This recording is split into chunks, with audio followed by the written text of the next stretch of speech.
Are you considering adding an accessory dwelling unit or ADU to your property in Boynton Beach?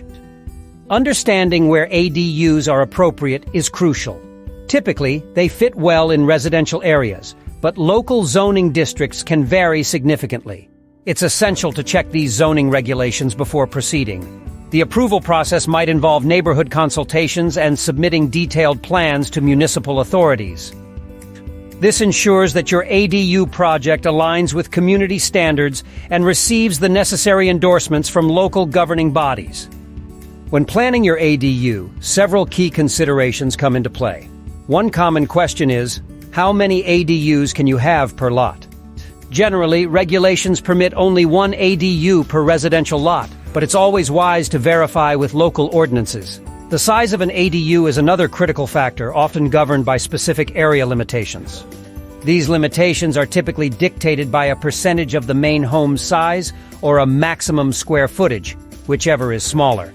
Ensuring compliance with these regulations is vital for a successful project. Exploring alternative housing options, such as using an ADU as a recreational vehicle or a tiny home on wheels, can be intriguing. However, many zoning laws differentiate between permanent structures and temporary homes like RVs.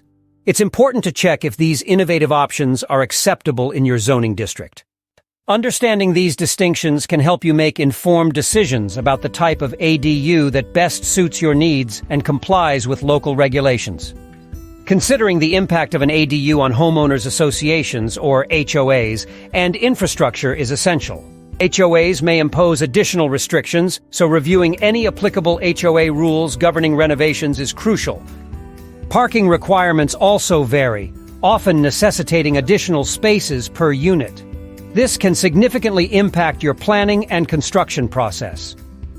Ensuring that your ADU project aligns with HOA guidelines and infrastructure capabilities will help avoid potential conflicts and ensure a smoother development process. When it comes to ownership and sales, it's important to note that ADUs typically cannot be sold separately from the main home. They are considered part of the primary residential property under local zoning laws. This means that while an ADU can enhance property value and provide rental income, it remains intrinsically linked to the main dwelling.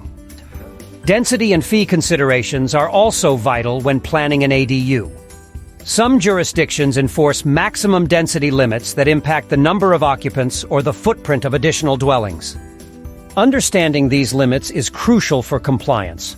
Additionally, impact fees, although typically lesser than those for single-family homes, might still apply.